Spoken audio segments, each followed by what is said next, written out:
Well, welcome back to the channel. My name is Elvin Stoltare, and I'm thrilled to have you here as we explore another Fille de Roi. And I am a genealogist and a passionate traveler, and over the last several years, I've really been trying to get to know each one of these women. There are over 700 of them, and I think we're on episode 311. It's amazing that I've been doing this for so long, but I plan on doing all of them, so any of you who would like me to do a special one, let me know. Write to me and I will put her on the schedule. They'll eventually all get done. Just a question of how soon yours shows up. And I want to make sure that you all know that I appreciate each and every one of you for your thoughts and your kindness and all of your comments. I so am grateful that you like what I do and are appreciative, and even the criticisms that I get or the comments help me grow. And so I have been so blessed in these last few years with so many wonderful people supporting me on, cheering me on. So I really, really appreciate it. So with that being said, let's get started and get to know our Fille de Roi of this episode. Today we're going to be looking at episode 310, Antoinette Lenoir, dite Pirois. And so she is the second act of a story we began last week. So let's have a look at Antoinette and how her story unfolds. She is, by the way, from a viewer request as well. Antoinette was born in 1651 in Paris, France. Her parents were Jean Lenoir and Antoinette Pirois. She was born in the first arrondissement of Paris that you can see circled there, and the church that she would have been baptized in, Saint Eustache. It is a renowned church, and it was constructed between 1532 and 1632. Imagine, when she was baptized, it was a brand new church. It stands near the former site of the Paris Central Markets, the A that you see on the right of your screen there, making it historically significant for its ties to the merchants and market workers of the area. The first arrondissement is not only the heart of Paris, but also a treasure of culture and architecture and history. Some of the historic landmarks include, of course, the Louvre Museum, which was originally a 12th century fortress. And of course, we pretty much all know that Mona Lisa lives there. And across from the Louvre is the Palais Royal with its gardens and shops. And then we have the Tuileries Gardens that are found there, and the Place Vendôme, known for its luxurious boutiques and amazing architecture. And so the first arrondissement is where history truly meets modern Paris. And it's kind of an exploration for you to see what it was and what it is now. So it's just an amazing place to visit. After her father's passing, Antoinette would come to New France carrying with her a bounty, really, of 300 pounds. She would arrive in New France aboard the Jean-Baptiste on the 30th of June, 1669. So the groom that she selected, and who selected her, we've seen him before in the episode previous, but I will repeat the information. Jacques Leboeuf was born in 1643 in Syrie-Donis in France. His parents were Thomas Leboeuf and Nicole Gazot. Given its proximity to La Rochelle and its historical richness, Syrie-Donis not only offers a glimpse into the past, but also serves kind of like a way of getting to know Charente-Maritime Département, which is where you can see it circled there. The commune's legacy from Celtic times through the medieval period into the Renaissance is really encapsulated in sites like the Church of Notre Dame that Jacques would have been baptized in, and this area is deeply entwined with both religious and military figures. And it was part of the conflicts of the 100 Years' War and religious transformation. It's here where the Protestant Reformation would have actually been a part of as well. The destruction and subsequent rebuilding of significant structures highlights the tumultuous period of Syrie-Donis. So as you walk these quiet streets, you can really imagine the strife that it bore all of these centuries ago. So we know that Jacques was in New France as of at least 1664, most likely earlier. And we also know that he married Anne Jabelot, who we profiled in the previous episode. So you can have a look at that.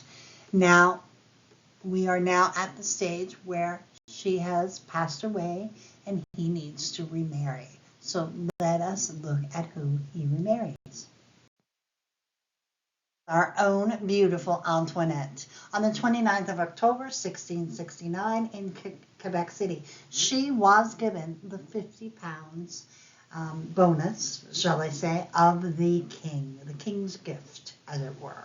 So she came into the marriage with quite a bit of assets, if you will. So let's have a look at where they settled. They would settle at Sillery.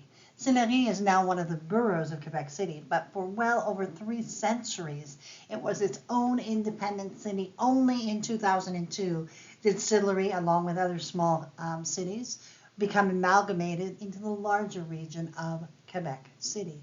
Sillery was first established as Canada's first Indian reserve. It was named Saint Joseph, and the money for establishing the first settlement was provided by a man named Noël Brulard du Sillery. Unfortunately, the native population fell victim to disease and other issues, and the reserve failed. The town was eventually named Sillery, and in honor of its benefactor, and would become an important player in Quebec's lumber industry. On the upper left of your screen is a picture of Sillery's riverfront. I've also included a map of where Sillery is, and also on the top right, you can see the Maison des Jesuites, the Jesuit Museum, that is there. That is it's not the original building, but it's the original site, because it did burn down during the early 1700s. And then, of course, there's the church in Sillery, where they again, this is not the church that they would have been at, but again, it's the same location. He would go on to have 3 children. Marie-Félicite would die in infancy. Pierre would marry Françoise Auzoux and would have 6 children, 5 of whom would make it to adulthood. And Jean would marry Marie-Thérèse Limousin and would have 9 children, all of whom made it to adulthood. We are not sure of when they would move to Boucherville. We only have the concrete proof that they were there as of 1681. Now, Boucherville was founded by Pierre Boucher, who was the governor of Trois-Rivières, and Pierre Boucher himself came from France, and he lived in Quebec City. And upon his retirement, kind of established this as his particular domain. And the first Catholic church of the village of Boucherville was built in 1670 and then replaced in 1712, 1801. And this church is the most recent incarnation of the Boucherville. You can see how close it is, but it's on the other side of the St. Lawrence, which makes it fascinating. They've kind of crossed it. Trois-Rivières is on that other side of the St. Lawrence. So that is the beginning of Boucherville, and a very, very prominent place today in Quebec. Now, Jacques would have lived in the 1681 census, would have been 34. Antoinette was 30. Their children, Jean and Pierre and Jean-Baptiste, they have 1 gun and 4 arpents. So they obviously were not, they had some land, but they were obviously not, it was not all about building land. Let's see what's next. So Jacques' life would come to an end fairly early. He would only be 53. He's buried actually at Betska. Now, this is 1696, so it's been about 15 years since we found him in Boucherville. Again, we don't know the reason for that, but we do know that he's buried in Betska. We also know that he and Antoinette would have been married 27 years upon his death, which is a good amount of time, although, of course, even for that period, he died far too young. Now, the next groom that would come to her into her life actually came about 5 years later, so it wasn't an immediate thing. She was able to live on her own. She wasn't in desperate, straits to have to get married. So the second group is Jean Arcueil de la Jeunesse, and he was born in 1646 in Marin, France. His parents were Pierre Arcueil and Elisabeth Martin. Marin is found in the Nouvelle-Aquitaine region, and it is found in the Charente-Maritime department, as they all have been. Marin sits right near the Atlantic Ocean in an area that was once part of the province of Saintonge. Thanks to its location near salt marshes and rivers, it became a truly important trading and maritime town, especially known for salt production, which back in the day was really white gold. Marin wasn't just about trade. In the 16th and 17th centuries, it became a stronghold of Protestantism. It even had its own Protestant academy where future pastors and scholars were trained. This made the town an important center during the time of the French Wars of Religion. Unfortunately, after the Edict of Nantes was revoked in 1685, Protestants faced persecution and many of them fled abroad, including to New France, which is modern-day Canada, of course. Over time, Marin also became famous for something delicious, oysters. Even today, the Marin aux Lorrains oysters are considered some of the best in France. So although it may look like a cozy little coastal town, it really did play an important role in history. And it has now merged with Hier to form one commune. So as of 2019, it's actually known as Marin Hier. The church where he would have been baptized is the Église Saint-Pierre, which was founded in 1047, rebuilt in the 14th and 15th century, and permanently replaced by that which currently exists. So this is the site, and there are parts of it that are still part of that history, but that is where Jean would have been baptized. Jean would arrive with the Carignan-Salers soldiers in 1665, and he was with the Loubiat troop. He would go on to marry Elizabeth Pepin, with whom he would have had 11 children. Now, Elizabeth's mother, Jeanne Méchet, was a femme mariée who we profiled in episode 81, and I provided the link for you as well. What a beautiful ceremony it must have been on July 18th, 1701, when two individuals who this is their second chance at love meet, and so it was really, I'm certain, a marriage of love.